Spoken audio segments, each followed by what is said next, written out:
So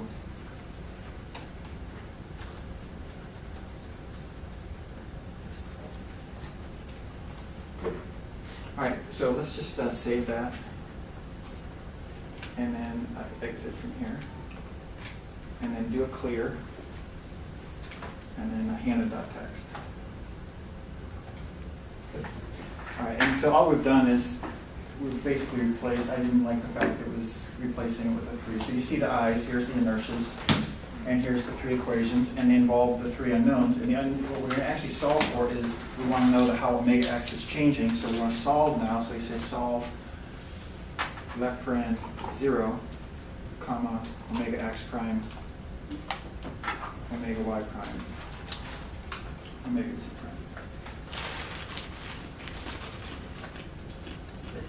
All right, so now you actually have differential equations. This is really sort of a powerful idea. Differential equations that govern how a rigid body rotates in a room, and there's no mention of orientation at all. All we're doing is angular velocity. And it has this beautifully short, very simple relationship.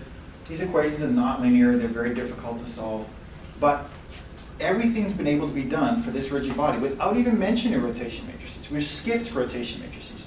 And this is a powerful idea that, you know what, I'm skipping right through.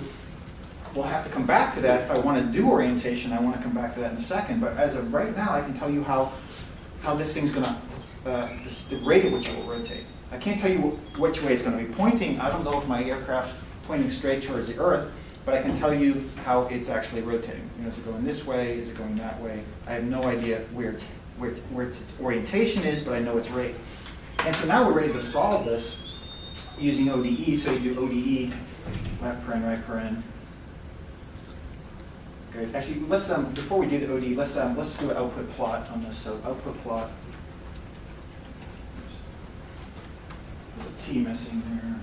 Put space T, comma, omega x, comma, omega y, omega z. Good. All right. So we'll output those, and then we'll input. Let's input omega x. So we'll do this with where we're initially spinning. We could spin around anywhere. Where would you like to spin around? So this is sort of like the spinning book problem. I would say. Which way do you want to spin? For what? So we're just going to give it an initial, just for okay. fun. I'll have it roll around. Is that B? I can't read that from here. Sorry. BZ. BZ. Okay. So BZ is this one here. All right. This is the BZ one. And you have any idea of whether it's stable or unstable? It's unstable. Okay. How many about unstable? How many about stable? How many have no idea? They don't remember. It's the weird one where you need. All right. So if you remember the book problem? Do you remember? Can anybody with your finger is this the who's got the maximum moment of inertia? Is it this axis, or this axis? So let's just vote. Is it this axis? This axis, this axis. All right, Hannah, so which one do you think is the most stable? That one. That one, okay. And then which one's the least stable? Is it this one, okay. And that's called the intermediate axis, all right? So let's have no. Oh, this one. The other. This one. Yeah. So this axis, this is actually the minimum. Man, I'm forgetting. All right, so this is called the minimum, and you can actually demo this really quickly with even stuff like. Who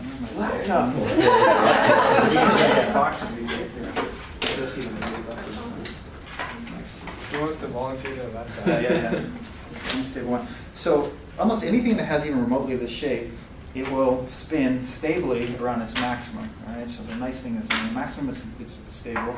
Around the minimum, which is going to be this one, and don't forget, this is remember what you think about moment of inertia. You think about this being your finger being a pipe. And it's like a hot pipe, and everything wants to get close to it. And it says if it's really close, that's got a small moment of inertia. This one, you get these poor cold folks way, way away from the hot pipe.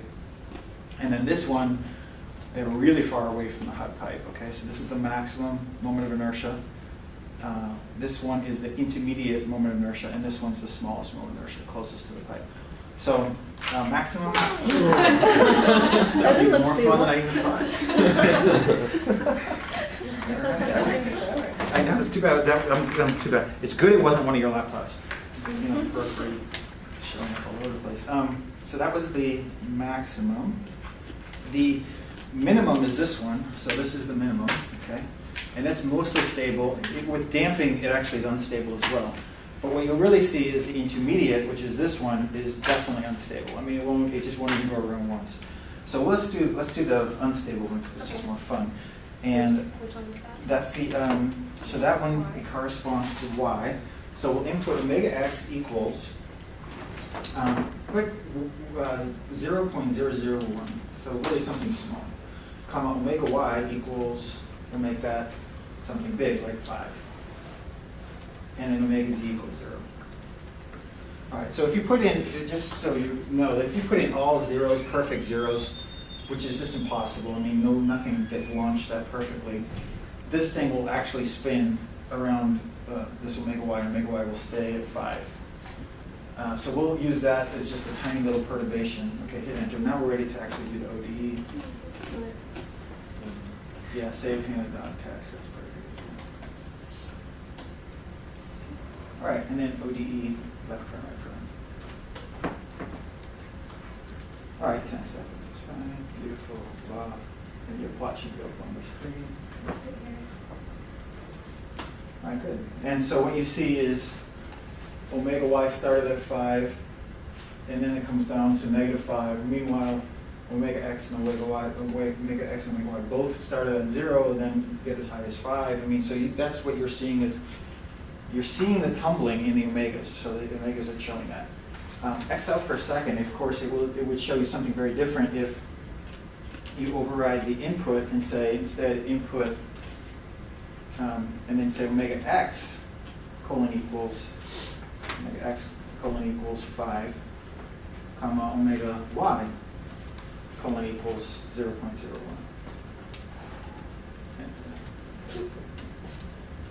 And then ODE again, so you'll see very different simulation results. Good. And now what you see is, in fact, that the spin around the minimum axis is showing you that it's staying at 5, and then there's a slight oscillation. If you zoom in, you'll see that there's a slight oscillation here. But you get the idea. We're getting a good prediction. It's giving us confidence everything's great. But what we don't have in our analysis anywhere is, so what's happening to the angles? Or what's happening to the plane? Is the plane flying straight ahead, or did it shift that way? So in order to do that, you have to actually back up and say, whoa, I need some angles in here. This is rates. This is great. I need some angles. So we're going to do now the entire analysis done with angles rather than rates. So we get the Hannah.txt, that's great. Do an exit right now. And you can, okay. And now if you would mind, copy Hannah.txt to, actually you can do it in here. Actually go over here. Yeah, copy, just type copy, space, Hannah.txt. To, we'll call it angles.txt. Just space angles? Yeah. So this is how like Unix works. Okay. And now, if you would mind, bring up angles.txt. So now we're going to do everything in terms of, instead of omega x, omega y, I actually just know, now you just do exclamation point basically says go out to this place. So you don't want to type the exclamation point here. Oh, I see. Exclamation points from inside of MG says go out and type this. Yeah, there you go. Okay. So now we're going to do the same exact stuff, start the same exact way, except that our variables instead of omega x, omega y, omega z are going to be theta 1, theta 2, theta 3. Theta 1, and then we're going to use a double prime on these because we actually need to know the second derivatives of these things.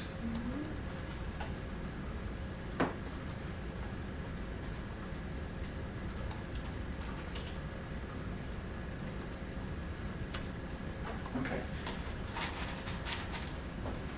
Now, the next line, you're going to just comment it out because it's not relevant. You don't have to delete it, though. Okay. And everything else, we'll just leave as is, other than the solve, if you would mind. Put that in terms of theta 1 double prime. And so we're going to change everything to angles. So we change our entire thing. We'll say we're starting at angles rather than rates. And then in the output, it put another line after that one. An output plot, we're going to now output plot theta 1, comma, theta 2, theta 3. So output plot t, comma, theta 1, and put that in degrees. It's easier to think in degrees, comma, theta 2 degrees.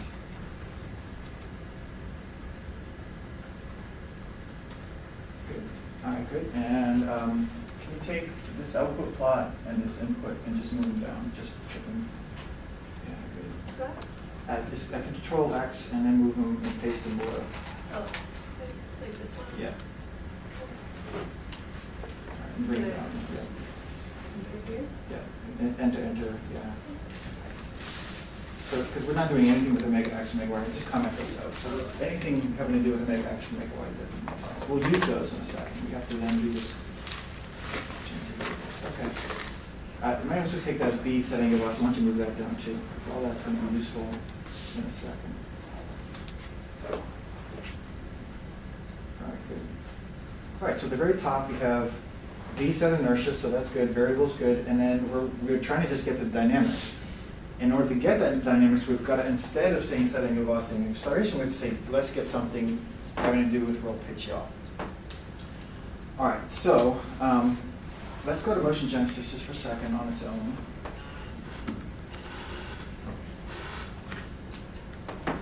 All right, and now let's do help rotate. All right, so there's a lot of information on rotate come up. There's actually quite a bit. So what this tells you right here is here's all the different ways you can specify how things rotate. So this says body B is going to rotate relative. We're going to put an N in here.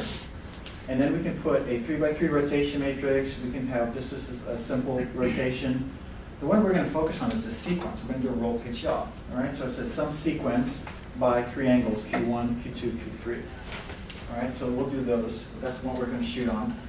Q1, Q2, Q3 are angles.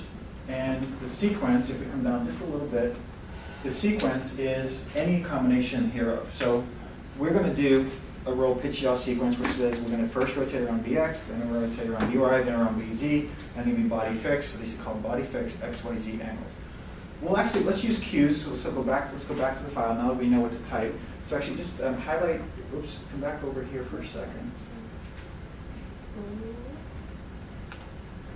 Oh, you already got it. Okay, that's exactly what I was shooting for. Okay, so good, and that's what we're going to do a sequence. And it literally means the following. It says do a rotation first of Q1 about BX.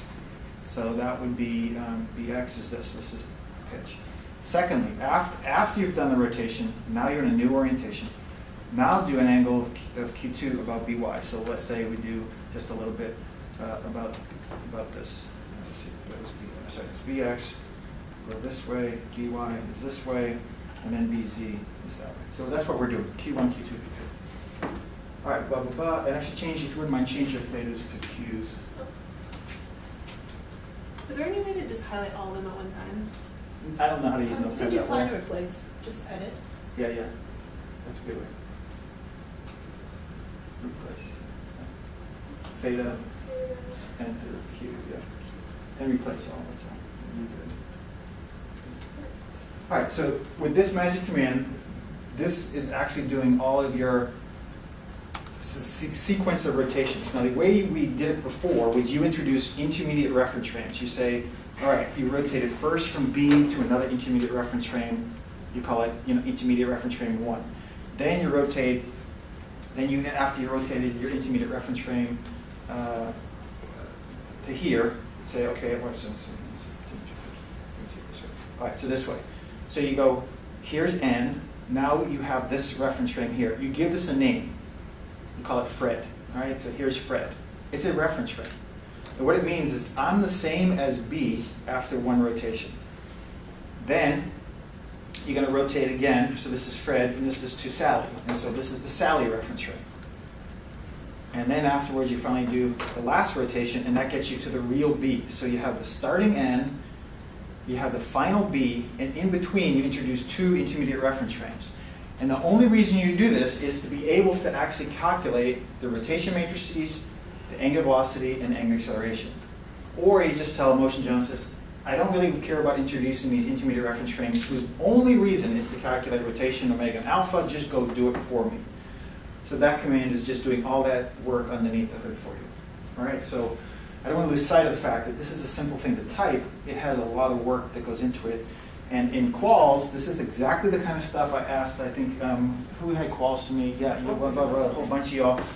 And this is exactly what I said. Hey, look, what do you do? And like, don't tell me b.rotate. Tell me what has to happen, and that means you have to introduce the intermediate reference frames. Yeah? Is there any advantage to doing this over intermediate, or why would you want to do this? This is just a way to say, just go fast and hide. Do all the work for me. I don't want to deal with it. Oh, so this is just a computation thing. It's not. It's purely a calculation. Yeah, it's like get dynamics. Like you realize that underneath the hood is all that work that you've been doing, and it's doing it for you. All right, but the cool part is, really all we did was change variables from omegas to q's to angles, and instead of set angular velocity, we did a rotate. Okay, I think we're pretty much ready. If you wouldn't mind add an ODE command. Should I input? Yeah, and input some initial angles. Good. So we'll input Q1 equals 0. Degrees. Good. Degrees. Yeah. Comma Q2 equals 0 degrees. And Q3 equals 0 degrees. Okay, and then input, next line, input Q1 prime equals 0.01. What did you say? I think we actually use 0.0, one more 0 in front of that. Comma, Q2 prime equals 5, and Q3 prime equals 0. So this actually will turn out to be exactly the way we started it before. All right, so it's going to be all starting off here, and we're going to, these are actually correspond, this is omega x, omega y, omega z, at t equals 0, because Q1, Q2, Q3 is 0. If they weren't 0, they would not directly do a 1-to-1. All right, so let's run this now.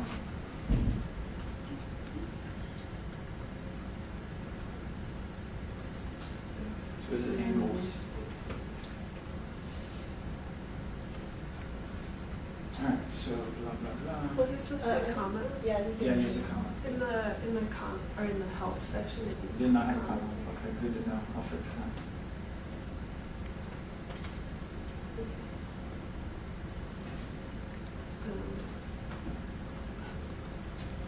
Yeah, you might have to do it clear. Huh?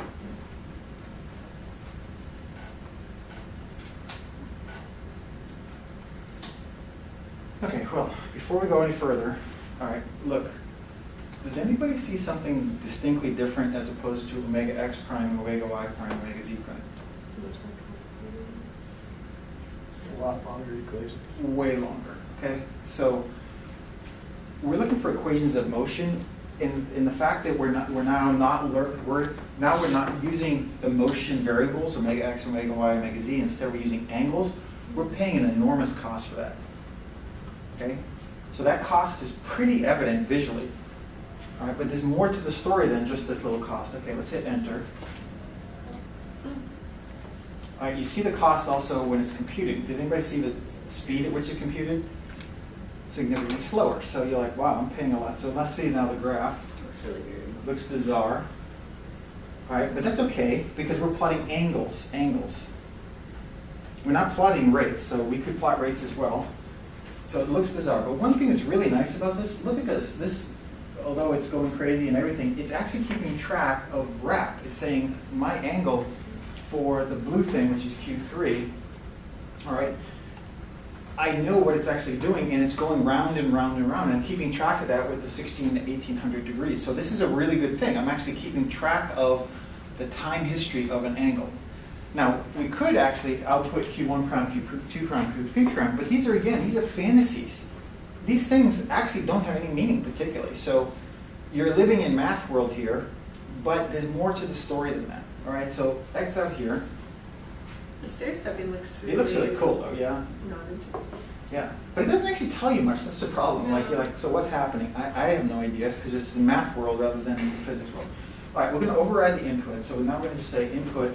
Now we're going to just change the initial value of the angle. So Q2, let's just change Q2. That's all. So we're just going to say instead of starting so that, you know, this is a book or plane, it doesn't matter.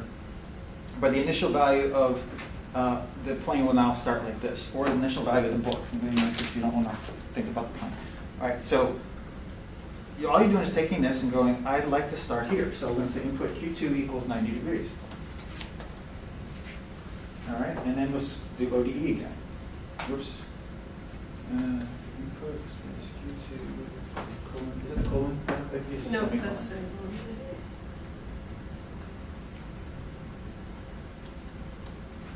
Good, and now do ODE.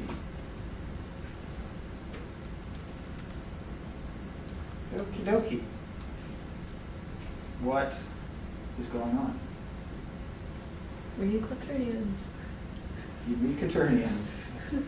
Well, what's going on? Like, why is that so bad?